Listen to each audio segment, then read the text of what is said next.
পথ নহয় যেন পুখুৰীহে। পথ নিৰ্মাণৰ 12 বছৰ পিছতো মেৰামতিৰ বাবে নাহিল বিভাগীয় কৰ্তৃপক্ষ। একাঠু পানীৰ মাজেৰে অহা যোৱা কৰিবলগীয়া হৈছে এই স্থানীয় ৰাইজ তথা স্কুলীয়া ছাত্ৰ ছাত্ৰী। দক্ষিণ কামৰূপৰ নৱগঠিত চমৰীয়া সমষ্টিৰ ফকৰুদ্দিন আলী আহমেদ মহাবিদ্যালয়ৰ পৰা ভলুকাবাৰী বজাৰলৈ যোৱা গড়কাপ্তানি পথৰ ভয়ংকৰ দুৰৱস্থা। স্থানীয় বিধায়কেও কোনো ব্যৱস্থা গ্ৰহণ কৰা নাই বুলি অভিযোগ তুলিছে স্থানীয় ৰাইজে। ইফালে গড়কাপ্তানি বিভাগেও পথটো নিৰ্মাণ হোৱাৰ পিছৰে পৰা মেৰামতিৰ বাবে কোনো ব্যৱস্থা লোৱা নাই।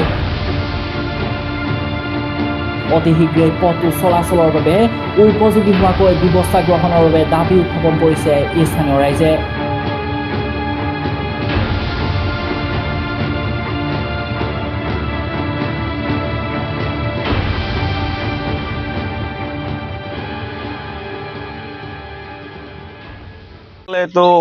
এইটো ৰাস্তাটো হ'ল আজি 12 বছৰমান হৈছে। ৰাস্তাটো হৈছে আজিলৈকেতো ৰিপেয়াৰিঙৰ কোনো নামেই নাই।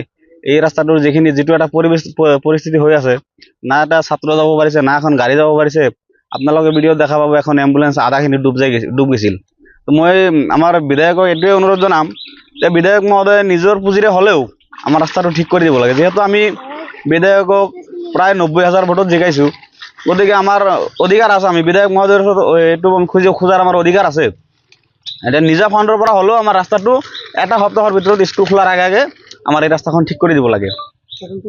বিধায়ক কৰ্তৃপক্ষ মানে চৰকাৰ পক্ষৰো মই অনুৰোধ জনাম, যিমান সোনকালে পাৰে আমাৰ ৰাস্তাটো অলপ মেৰামতি কৰি দিয়াৰ ব্যৱস্থা কৰি দিব লাগে।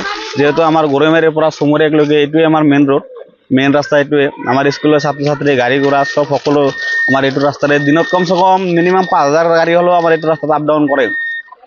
সেইকাৰণে আমাৰ এই ৰাস্তাটো খুবেই দৰকাৰী ৰাস্তা, আৰু এই ৰাস্তাখন আমাৰ অতি সোনকালে মানে মেৰামতি কৰি দিয়াৰ ব্যৱস্থাটো কৰি দিব লাগে। মানে আমাৰ 12 নম্বৰ বাউৰাবিটা 8 নম্বৰ ৱাৰ্ডৰ এফ এ আহমেদ মহাবিদ্যালয়ৰ পৰা আমাৰ নীলডুবালৈকে মেইন ৰোডলৈকে ৰাস্তাটো ভালে আছে, কিন্তু মাজ ৰাস্তাত যিটো ঘোঁৰামৰা পথাৰ বুলি কয়, তাত ৰাস্তাৰ মাজত ব্লকগিলা খহি ইফাল সিফাল হৈ গৈছে, আৰু ৰাস্তাৰ মাজত কমচে কম 3 ফুট 4 ফুটকৈ পানী জমা হৈ আছে। গতিকে আমাৰ এই সকলো ছাত্ৰ ছাত্ৰীক এই ৰাস্তাটো অহা যোৱাৰ কাৰণে বহুতো ব্যাঘাত জন্মাইছে। গতিকে স্কুলত বৰ্তমান স্কুল বন্ধ, কিন্তু স্কুল যেতিয়া খোলা থাকে তেতিয়াতো ল'ৰা ছোৱালীক মাক বাপেকে কোলাত কৰি আগুৱাই দিব লাগে। গাড়ীটো যাবই নোৱাৰে, বহুত অসুবিধাৰ মাজত পৰিছোঁ আমি, ঘৰৰ পৰাও ওলাব নোৱাৰোঁ। গতিকে পানীখিনি কোনোবা ফালে ওলোৱা ৰাস্তাও নাই।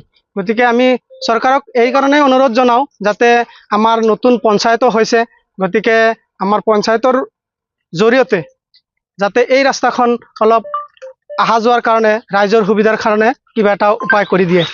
এইখিনিয়ে মোৰ